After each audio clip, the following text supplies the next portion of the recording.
Great, thank you, Cole. Really great to be here talking on this month's webinar about physician marketing. That's always a hot topic for organizations, and we're going to dig into that and talk about some big picture trends and where we need to go with a lot of the work that we're doing online on our websites around physician marketing. To give you a little bit of the lay of the land for today, let's walk through a little bit about what we'll be covering. Starting out, I want to talk particularly about those trends. We're going to walk through a bunch of numbers and get you some nice data to lean back on and kind of see where things are headed out there in the industry. A lot of things changing right now, and a lot of stuff going on to look at there. I'm going to talk through what that impact looks like for your overall strategy. What are some of the strategic concerns that you may be having or may need to have some conversations about? What kind of direction does that set up for the way that you're presenting your physicians and providers online? I'm going to talk about the creation and management of the provider content itself, and really a lot of today is going to be focused around that content, how that comes together, and creating that solid foundation that a lot of your other marketing activities will latch onto. If you're wanting a deeper dive into a couple of topics, I'm going to recommend last month's webinar. We did a deep dive into schema.org markup and using metadata to help boost SEO. A lot of great application into physician marketing there. And as Cole mentioned, next month we're going to be talking about local SEO and some of the nuance of getting your listings to appear better in local search. And so those are some great topics as well, where we'll have a little bit deeper dive into those areas.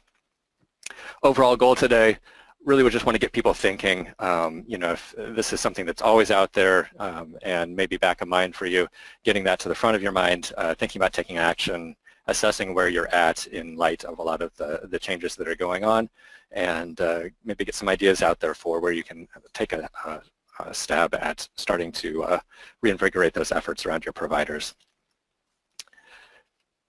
So to dig into that, of course, we've got an industry in flux right now. You pick up the newspaper pretty much any morning, and there are all kinds of headlines that are affecting the work that we do as healthcare marketers day to day.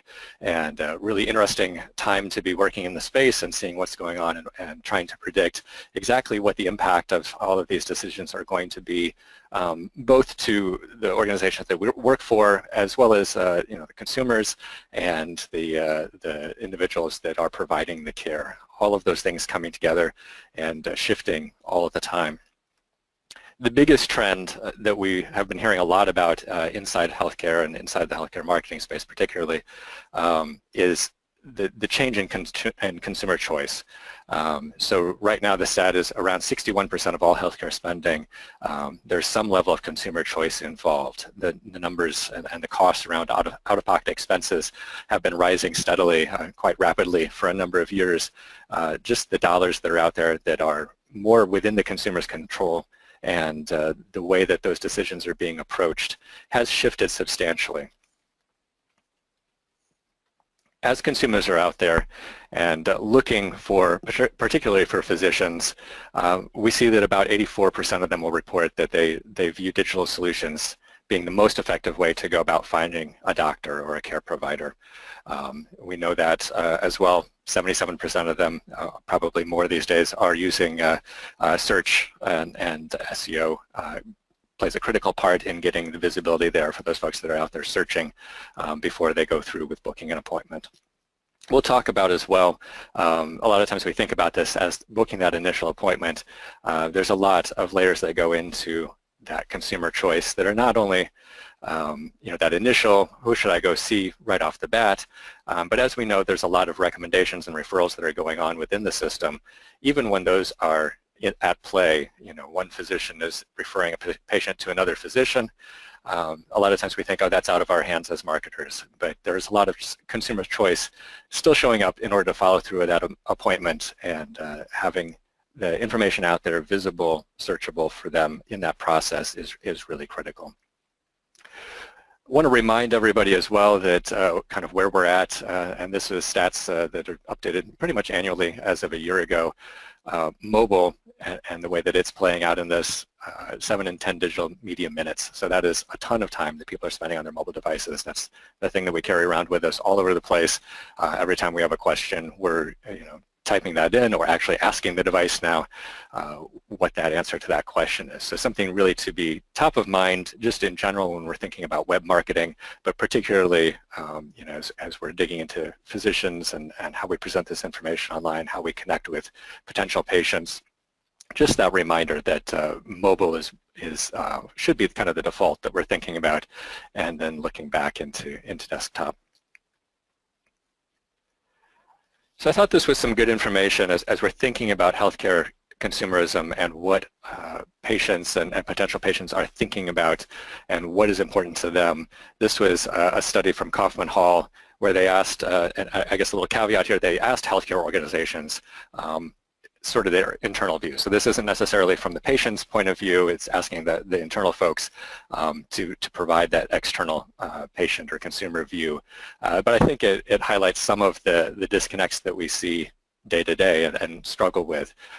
So that internal view of healthcare organizations' own competitive differentiators, quality of clinical outcomes. We talk about that all the time. We've got the best quality. We talk about transparency around a lot of those things and really beefing up the way that we talk about those things. On the consumer side, that came in at number 3. Again, on the internal perspective side, the availability of the complex care, the different treatments that we offer, all of the things that we can do, that we can offer out there to the community is a huge differentiator for us, and the way that we think about that as healthcare marketers, really important. Down at the bottom of these top 5 for healthcare consumers. So not the thing that is necessarily top of mind for them.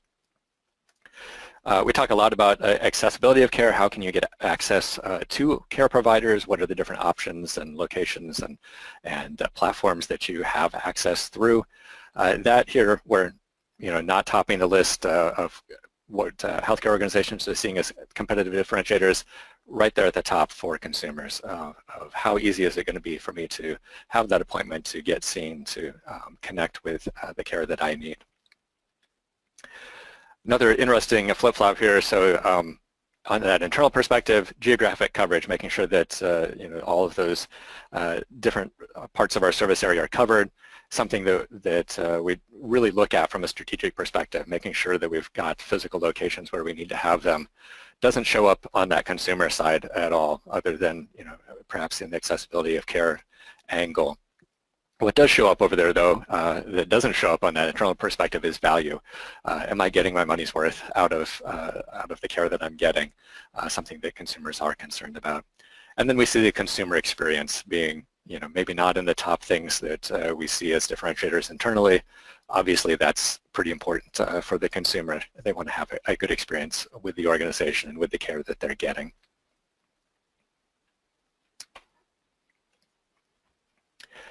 One of the things that we're looking at out of that when we're thinking about what consumers want, that accessibility of care, there's a lot of new opportunities that patients have to access care in a lot of different ways.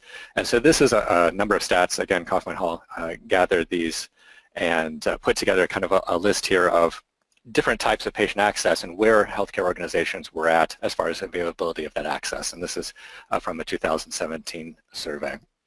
So you can see online patient portal is becoming fairly ubiquitous, almost approaching 75% there that have that available or are working on it today. Not as much going on there in some of the other areas as far as who has these things today. You're not over 50% even for any of these other access points.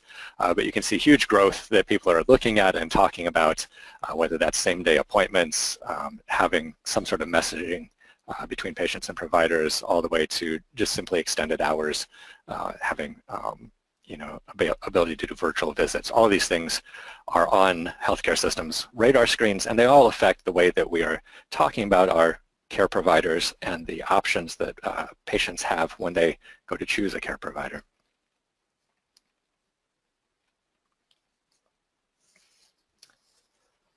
Another huge trend that we see in the industry, we hear about from time to time, is really the change in who these care providers are and how they're organized and what kind of some of the business structures are and where physicians are actually practicing.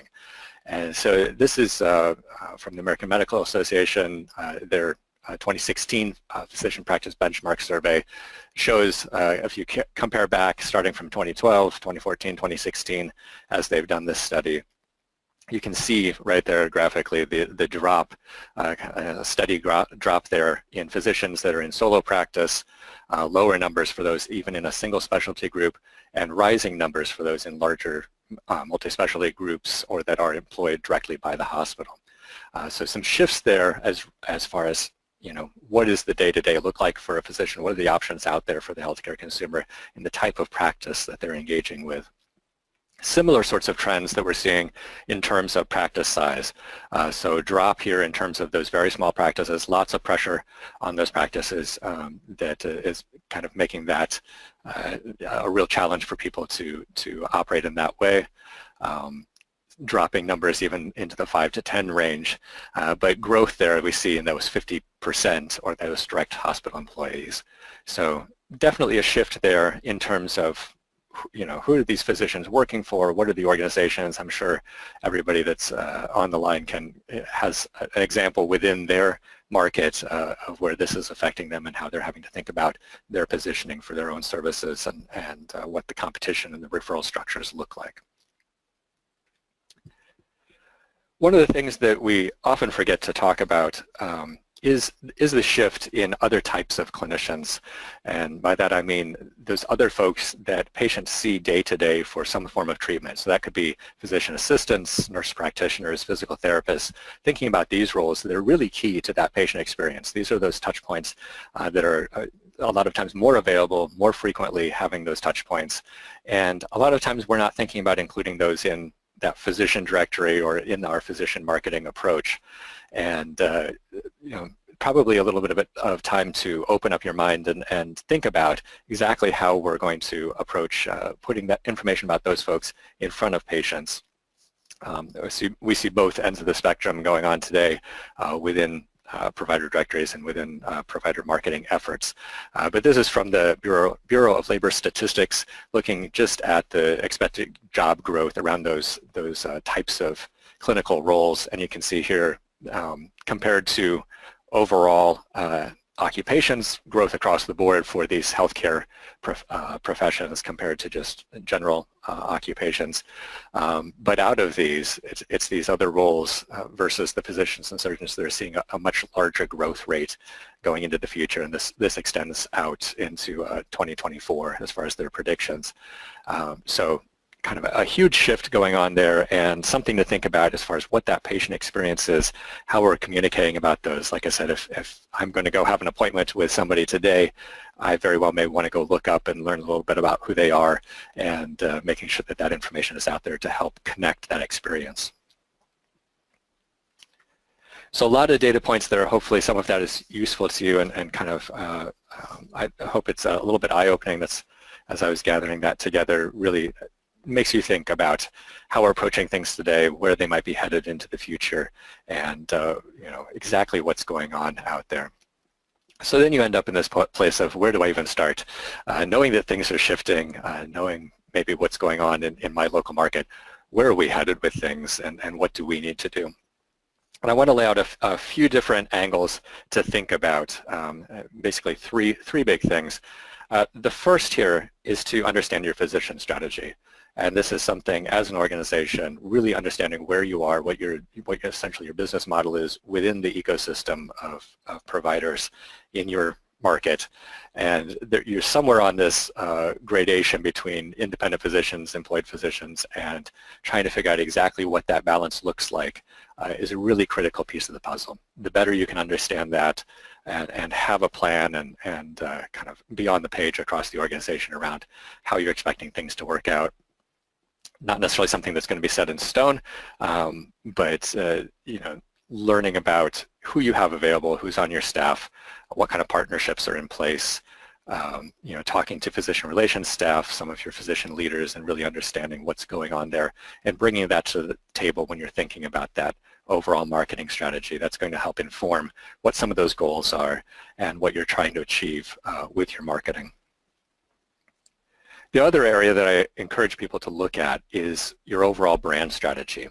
And as you can imagine, as physicians are changing up their employment structures, who they're working for, as things are coming together, those shifts that you saw on that chart from very small practices towards much larger ones, that's a lot of acquisitions, mergers, different kinds of partnerships and nesting of brands all together that goes with that. And so thinking about what is that health system brand, what is the hospital brand, what is the medical group brand, who are the audiences for those, what different geographies are involved, a lot of different concerns there from just a brand level of what are we trying to support, what are the messages, how is the message and positioning of the hospital different than maybe the medical group or than a particular specialty practice. Is there overlap? Can we get any strength if these come together under a single related brand versus having different separate brands nested under there? Lots of different decisions and a lot of different strategies that could be going on there. But some of the decisions that this will help you with is the overall expectations of the users as they're interacting. If you've set a particular expectation through a lot of your brand marketing and the way that those organizations interact with their patients and consumers out in the world, you've set a certain expectation there. Your online efforts need to support that as well. But you also want to be thinking about, kind of different ways that you might be competing against yourself. And there may be opportunities within there where you need to just kind of pick a winner internally. Is it going to be the medical group that ends up winning in a search engine optimization contest, or are we going to point them more towards the health system side of things and try to push the traffic that way? There's a lot of opportunity for internal competition or cannibalization of some of the results and overlapping marketing efforts. And so some of that brand strategy and that brand hierarchy can help you to make some of those decisions in a consistent way and really key in where things need to live and what those experiences need to be like.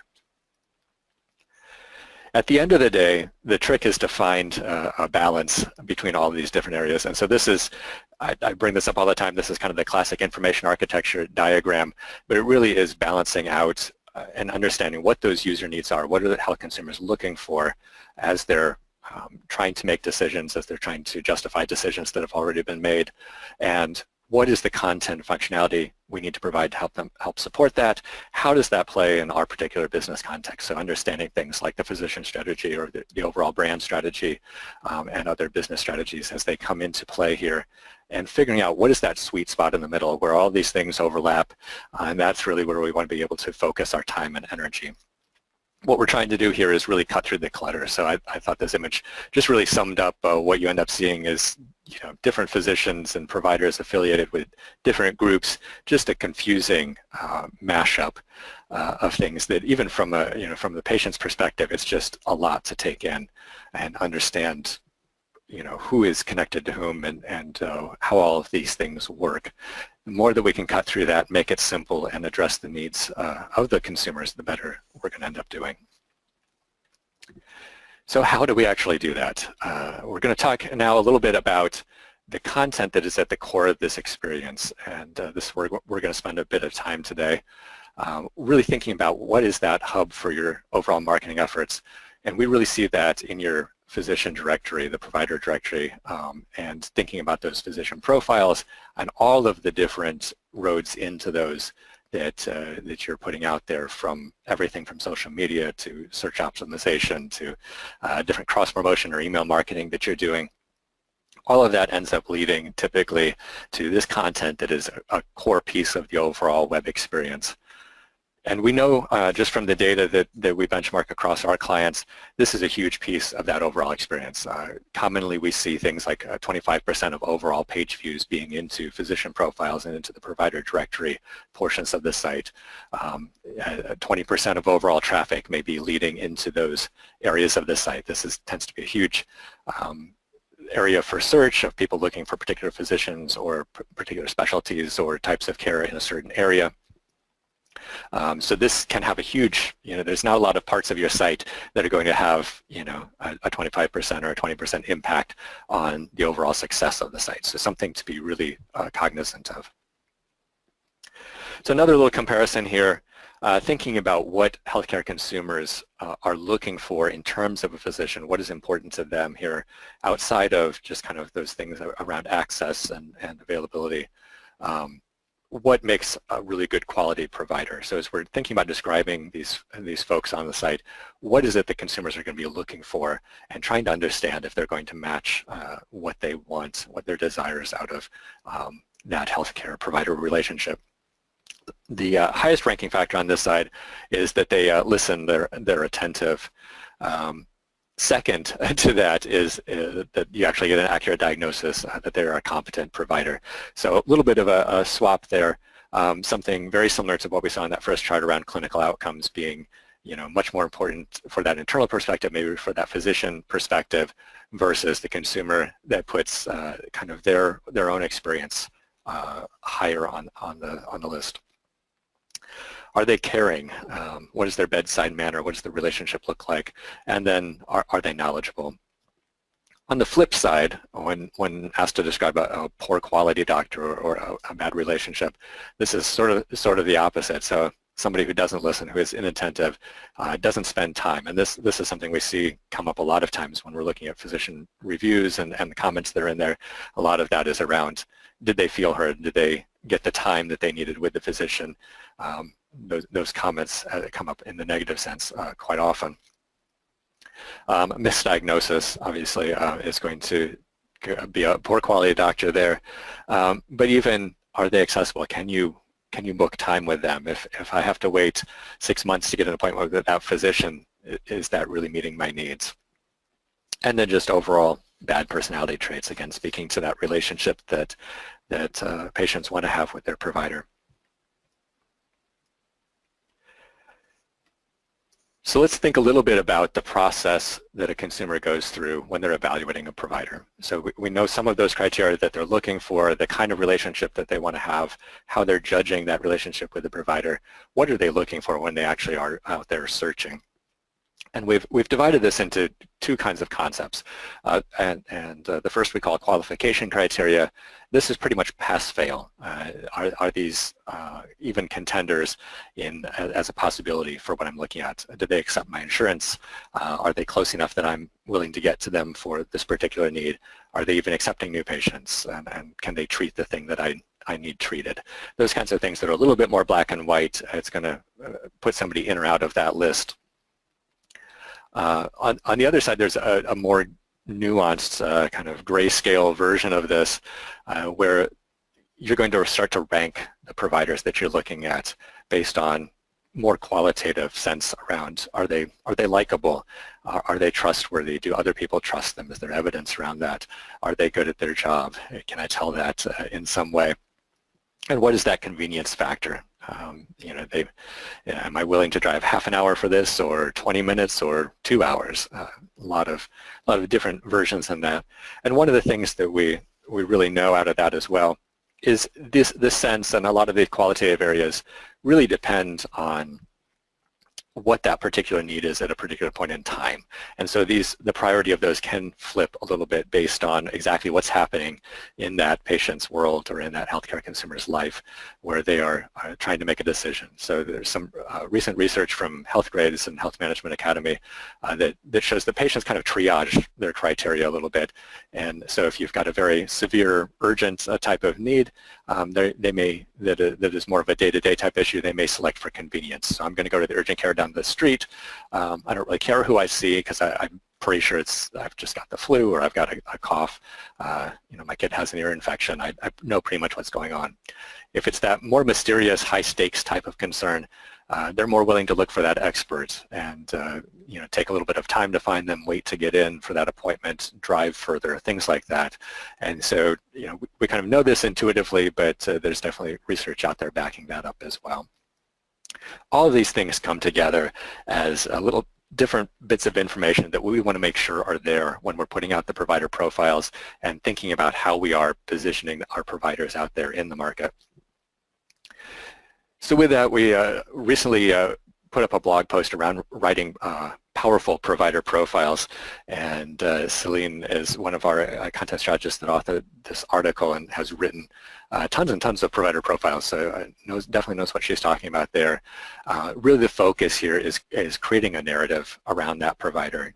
You want to get some sense of a story from that provider profile. So this is definitely more than that fill in the blank, ID badge style provider profile that we see on some sites out there, where it's just very minimal, very black and white, their specialty, their address, their phone number. We want to try to get some sort of a story going on there as much as possible.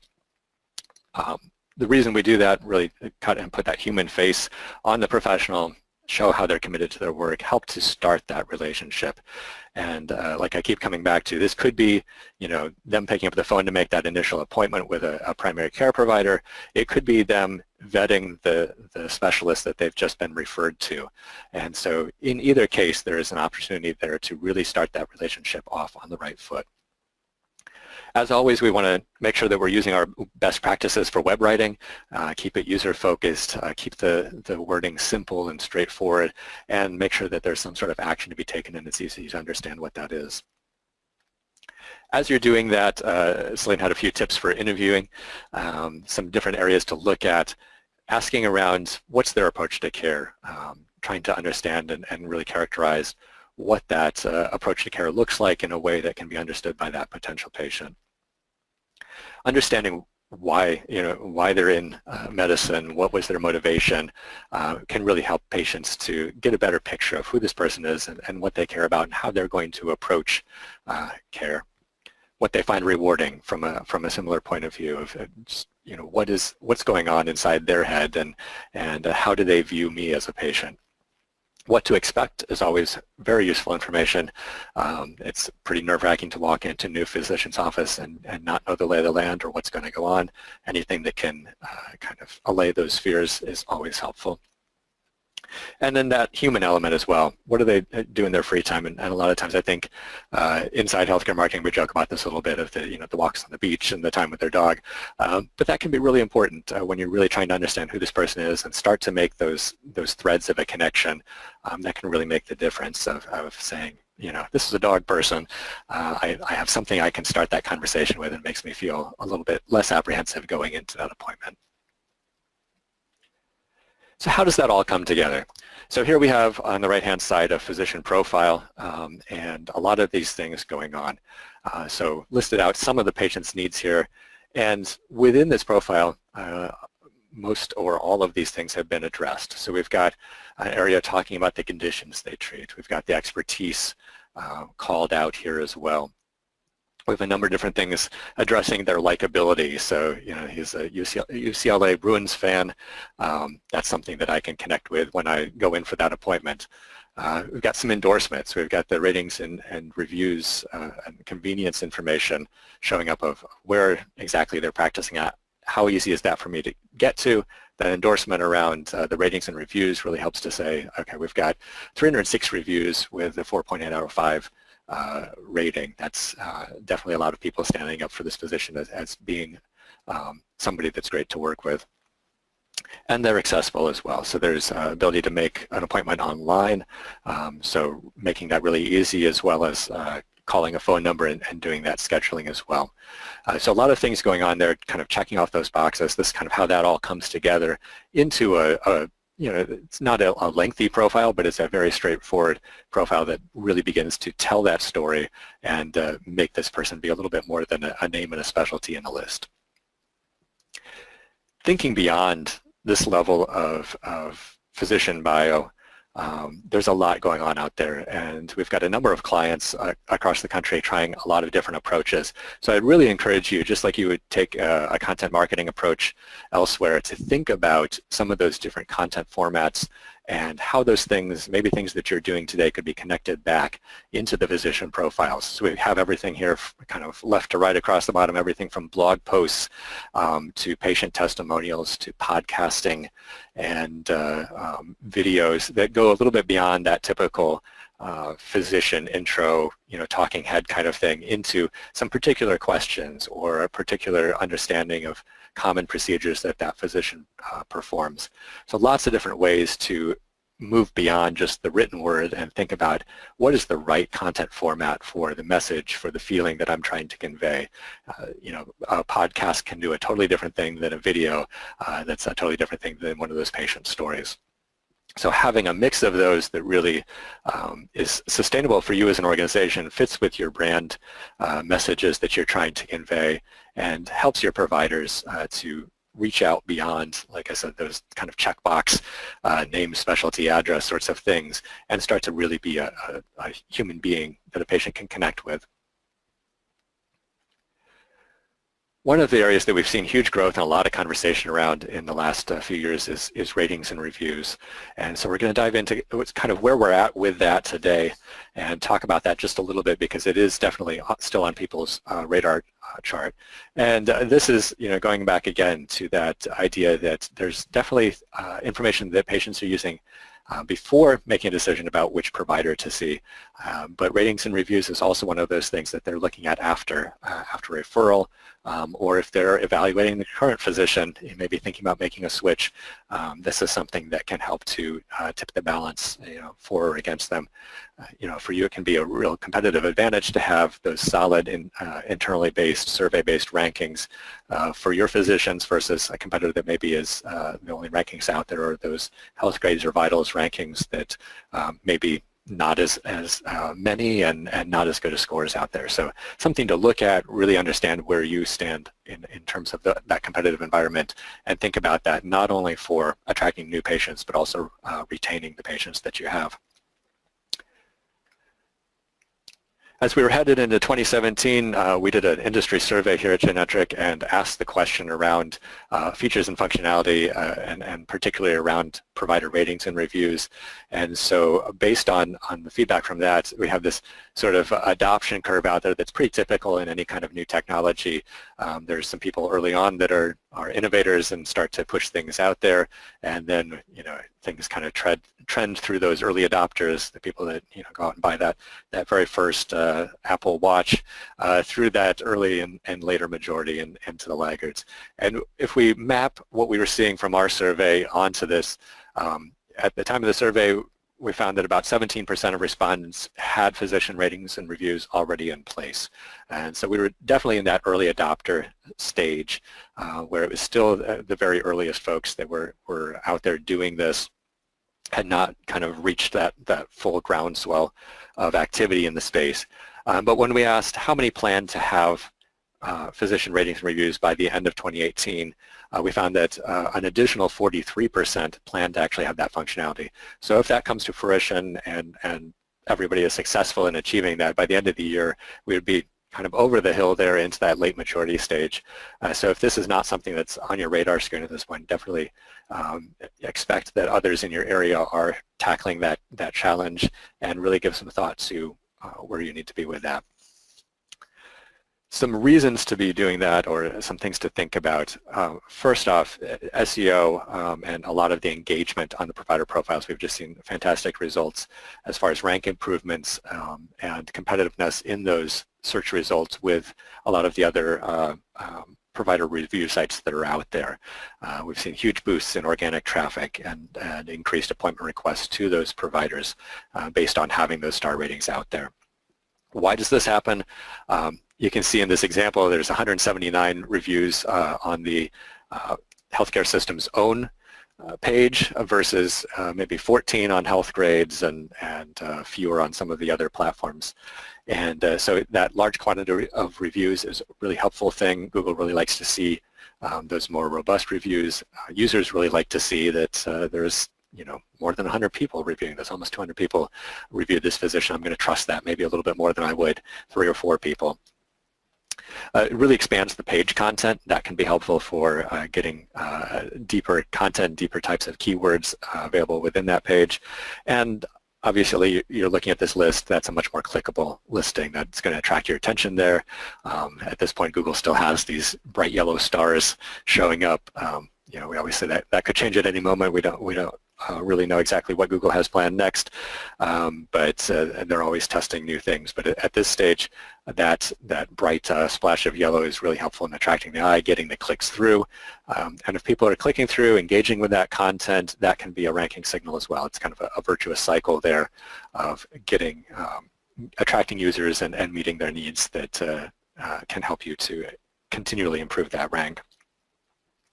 How do we actually get there? So we're talking about what goes into the content, what goes into some of that end user experience, what does that look like, how do we organize all of that? This is what we are seeing behind the scenes at this stage.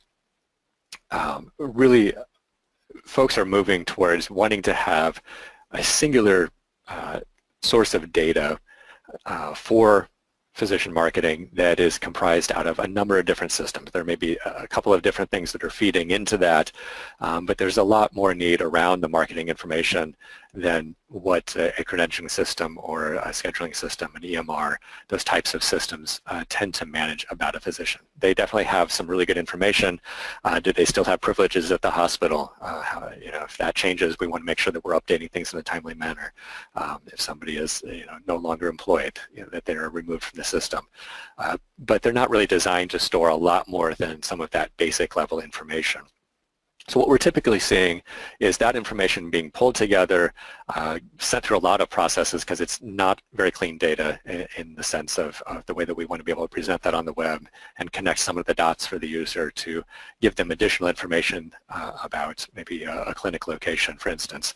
The credentialing systems are not really set up for those kinds of connections in a lot of cases. So we send that through a lot of processes to clean up the data, do matches, assign things like taxonomy or categories, tagging, onto those providers to help create some different connections internally, and a lot of other customer rules about who gets what kind of flags set on them and how do they show up in the end, and which different versions of the provider directory might they show up in. So all of that goes into that centralized content management system, and that's the place where a lot of additional information can be added onto that basic provider record. And so that's where we would see things like that biography, additional personal details, office hours, any additional information coming together there, and a bit of logic at play typically then to get those calls to action to happen. Anybody who's inside healthcare definitely understands the complexity that's involved in what you would think is a very simple, I want to make an appointment with that physician. Getting the answer to exactly where you need to call for that physician on any given day can be a really complicated question. And so it's in this content management system layer where we're handling a lot of the logic and trying to understand what is the best option or the couple of best options for scheduling with that particular provider. That may be through a portal if you're a current patient, through a phone number if you're not, or some other combination of online and offline activities that are possible there. All of that at the end of the day gets pushed out to a website provider directory, can also be through software APIs into other systems or other exports into things like mobile apps for patient portals, things like that that may also be using that same data. But coming from that singular source, that is really helpful to have all of that information together and have a consistent set of information that users and patients are going to see across those platforms. You can see here as well, typically what we're doing when we're integrating that patient survey data, some of those star ratings and reviews, that's coming in sort of right there at the end out of some of those systems and appearing within the provider directory alongside all of that.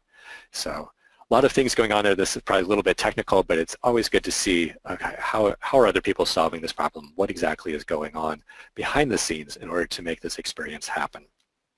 This is behind the scenes view. If we're looking center stage, what we want to have for the user is a really clear, consistent user experience. And I want to make it as simple as possible for a user to come in, find the type of provider they're looking for, and dig through. If they're trying to make a decision, they might want to refine some of the results and see the different options that are out there, and then ultimately engage with that provider. This is the typical flow we see out there between that initial search or browse interface. There's lots of different variations on that depending on your organization, what types of providers you have, what are the typical entry points there. Things like calling out primary care physicians versus specialists is something that we are commonly seeing. Same thing within results and refinement. How much information do we have about these providers? What is important to users as they're interacting with this for filtering down? And then how does all of that display within that provider profile at the end? What is all the different content that we can assemble together, whether it's that basic credentialing type information or the location information, or expanding out and thinking about those podcasts and blog posts and other types of content being added onto that profile. Something to keep in mind when we're thinking about this flow, a lot of times we think through this particular path through the whole system. There's a lot of other entry points to this. Some of that can be cross-linking internally. So if that provider practices at a particular clinic location, we want to be able to connect those dots together. And there's becoming more and more levels of detail within that. So there may be kind of that home clinic that they practice at day to day. There may be outreach clinics or other types of special scheduling that they're participating in as well. And so there's a lot of different ways that folks are tackling those challenges of helping to communicate out maybe in rural areas to particular communities who is available to them on what days and what their information is there. So thinking about how these provider profiles are connected into that whole ecosystem and what other information that a potential patient is going to want around that provider. Thinking also as well, we talk a lot about SEO.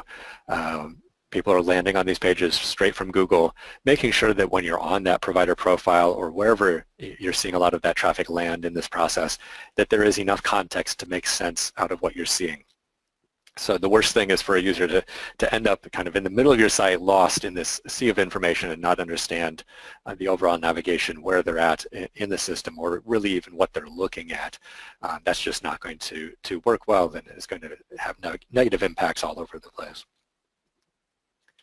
So carrying some of these different patient needs through to this overall search experience, I think it's really useful to think about within each of these pieces of the interface, and I've pulled different parts of this from different websites, thinking about those patient needs.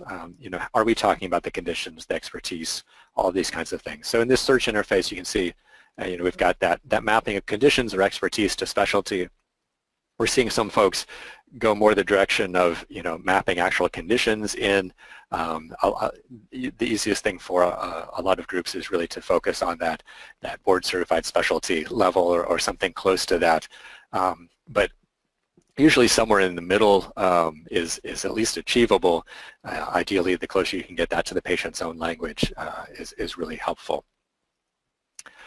They're pulling in things like convenience. Where is this person at? Are they kind of within the circle that I'm willing to drive, or are they outside of that? And how accessible is this provider going to be? Are they actually accepting new patients? Is that something that I can tell right from the get-go, looking for somebody that is actually accepting new patients? Similar sort of thing on that results and refinement interface. Can I see from this, as I'm comparing down this list of physicians, what are the conditions or the expertise that they're bringing to the table? You've got some indicators here. A lot of times, we've got these photos. Why do we put the photos here? Starting to do that humanizing to talk about the likability of this physician. Do they look like somebody that I could get along with? Does that convey something about their expertise as well? So thinking about that as you're looking at the photos. Still see a few sites out there sometimes that are almost that ID badge kind of photo, and it's really worth, I think, putting some investment of time and effort into something that's going to visually serve as a reminder of all of the things we're trying to do through the marketing language. Convenience, again, endorsement. We've got those ratings and reviews called out right here within the results screen, and the accessibility. Being able to make an appointment, being able to just jump right in from this information in there. So what do we take away from all this? Where are we at? To kind of sum up, we started out talking about that industry in flux. Some things to think about in terms of that. Are your offerings aligned with consumer expectations? Do you have the right features and benefits that consumers are looking for that are going to position you well? How is your organization addressing some of these concerns, these different areas around patient access, things like patient portal or telemedicine or extended hours, urgent care, those kinds of things? What is going on there? Understanding where you're at as an organization. If you're doing some of these things, Are these presented clearly on the site today? In your marketing efforts, are you talking about those things? Is it clear and understandable? You may have particular terminology you're using internally to describe telemedicine, for example. Would a patient actually understand what they can do with that, what's available, really thinking through some of that presentation of the information. Thinking at a broad level of the provider directory and the information you publish about your clinicians, are all of them there? Is it everybody that should be there? Would your patients benefit from additional information about nurse practitioners, physician assistants, and other types of providers that they may be interacting with on a very frequent basis? They may be wanting to recommend to their friends and family and make those kind of patient referrals. Would it be useful to have that information out there? Is that achievable? And are you prepared for the mobile world that we live in today, thinking about search, that search is really driving a lot of interaction, that everything is happening on mobile devices. At that strategic level, we talked about a number of things, but really, you want to be thinking about where is your physician strategy headed as things are changing in physician employment and in practice structures. What does that mean for your organization? What does your competitive landscape look like in terms of physician alignment? And really getting the lay of the land there, knowing what brands you're supporting. I think sometimes, when you've been acquiring some of those physician practices and things are moving really quickly, just knowing a list of those can be a challenge sometimes. Knowing how you want those brands ultimately aligned, how does that fit with that overall strategy around physicians? Knowing what you're doing today around promoting physicians, how does that brand strategy fit with that? Is it a little bit at odds, or do we need to shift things in order to get it all aligned again? In this whole process, are you placing too much burden on the user? Is it going to be clear to a user, clear enough of who they're going to see, what the pros and cons are? Are you lumping some of this confusion around multiple brands onto them and kind of forcing them to deal with that? Really want to be careful around that of not making things too confusing for that end user that may not care exactly who's employed by whom and exactly how some of those things work. They just want the best person that they can go see. Always, can we simplify and make the experience more clear?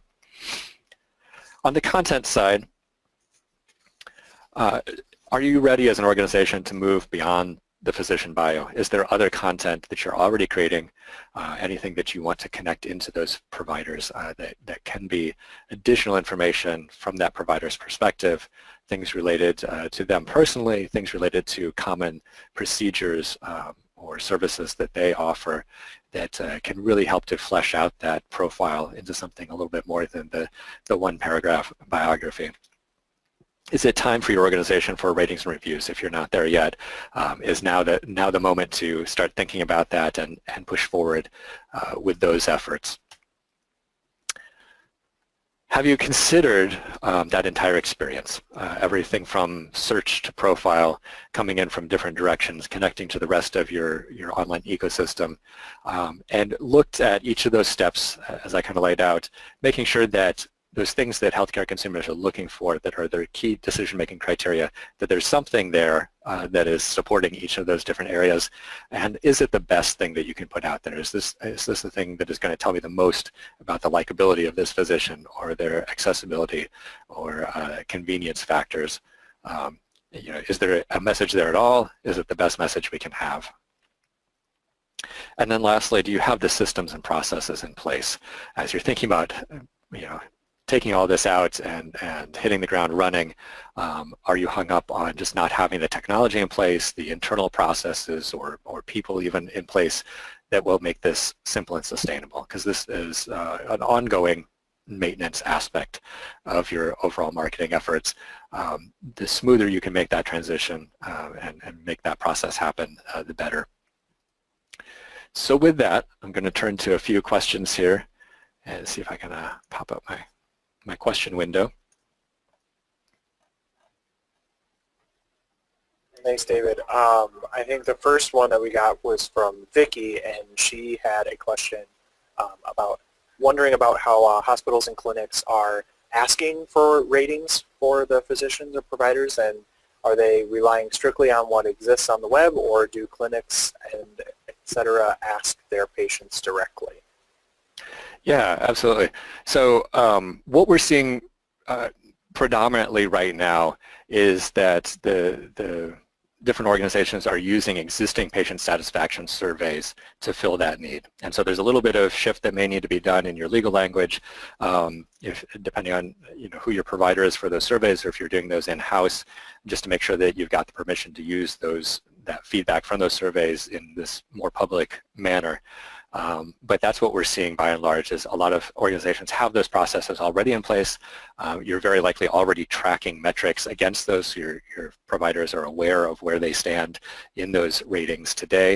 It makes it a little bit easier to sell them on, if they know they're a 4.9 out of 5, that's going to be a little bit easier sell than we don't know exactly what you're going to rate at once it gets out there. That's also how these organizations are getting such an abundant amount of data about each provider, is because this is part of their normal process. These surveys are being sent out constantly, and it's really something that is just baked into the organization. I think it's a little bit tougher sell when organizations are pointing patients out to a third party or trying to get folks to engage on other platforms out there. We see a little bit of that happening, not necessarily so much that being pulled back into the website, but I think that's maybe a little bit more of an uphill battle with patients to get that feedback. So definitely encourage you to look into what some of those patient satisfaction processes are today, and if there are ways to leverage that to get up to speed quickly with ratings and reviews. Gail pointed out that one of the physician profile examples had bio information, but didn't go into detail about what the doc does. So if he's an orthopedic surgeon, does it do just knee or maybe shoulders? Is there a time where you would not include that information, or is it always best to include as much information as you can about what the provider does? Yeah, that can be really tricky information to both get and maintain and present in an accurate way. So I think as much as you can to get down to that detail level, where it is, this physician really only treats shoulder injuries. That's their thing. If you can get that information out there and you can really have that reliable, and you've got the providers buy-in to do that and to focus in that way, that would be ideal from a patient perspective. You're going to definitely be connecting with the right person in that way. A lot of times there's a lot of fuzziness. A lot of times you have providers that maybe don't want to pin themselves down to one particular thing. And so that's more of just how far can we get it along that scale that's going to provide the users as much information as we can and meet the needs of the organization as well. We've definitely done projects for a number of different clients that go everything from using more of a condition-oriented structure that the physicians would be tagged with that actually relates back into some of the service line content and actually enables some of the searching, so that you can search physicians by those types of particular conditions that they treat. We've also done navigation schemes for clients that are focused on that. Where does it hurt? As you're saying, for orthopedics, is it knee pain? Is it shoulder pain, hip pain? Directing them into the particular services that are geared for that and the providers that are associated with those particular types of procedures. Great, thanks. Looks like that's it for what we have for questions right now. If anyone has additional, Jennifer just came in with one. How do you set up a newer doctor profile to be rated? Yeah, I think what most organizations are doing is having a little bit of a delay between when somebody comes on board, and this would be something to figure out, your internal processes, procedures, and guidelines. If you give a little bit of a grace period to some of those physicians, you want them to be able to see one round of those reviews themselves internally before those would ultimately be made public. They need to maybe amass a certain number of reviews before that would be put public. A lot of different policies that might go into play there, but really just, as you're bringing somebody on board, those are great physicians to be focused on if you're trying to prioritize your efforts. Obviously, that's where you get a lot of value of filling up their appointment schedule with new patients, or kind of get a lot of the bang for your buck as far as the effort there around those newer physicians. So something to be setting up some processes and setting up some policies as to how exactly you're going to make that a sort of a fair process for those newer physicians, but definitely focusing in on tackling those as soon as you can. Have you seen any providers or physicians or anything have success with promoting themselves on social media platforms? Yeah, we've definitely seen a little bit of that. And I think that can be a challenge for some organizations as you try to keep a handle on what all is out there about your organization and what all, we talked about that, the myriad brands that you may be encountering. That is one more out there is that physician's personal brand. So that can be a little bit of a challenge to keep tabs on exactly what's going on out there. Can be successful for some physicians. I think some really take to that and are able to engage in a meaningful way. Something that you would want to give some thought to around, again, policies and procedures to a certain degree.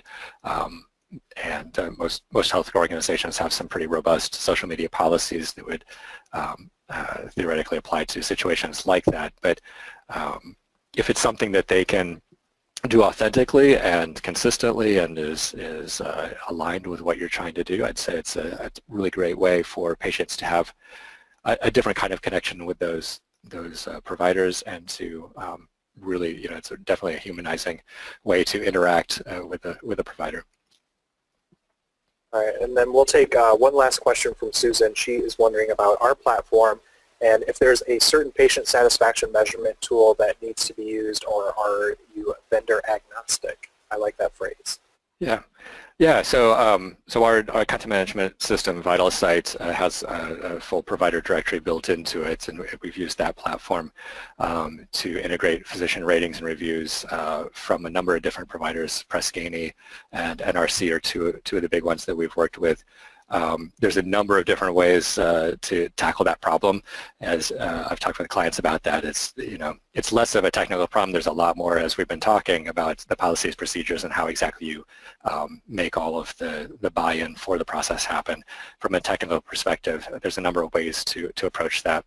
At a broad level, what happens is there's some sort of platform collecting the data that comes back from those surveys, whether that's an internal platform or that's one of these third-party providers.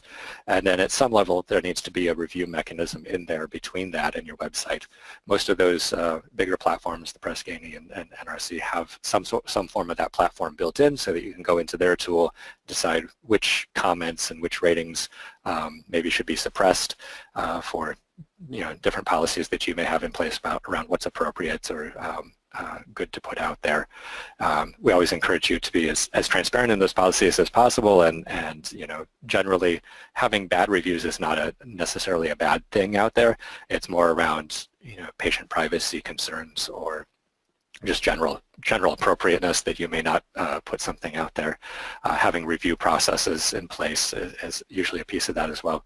But at the end of the day, you go in, you decide which things should and shouldn't go onto the website, and through a lot of magic behind the scenes with APIs and different coding, all of those pieces come together. So as long as you've got some shared identifiers across the system, we just map those together, and it doesn't necessarily have to be any one particular tool.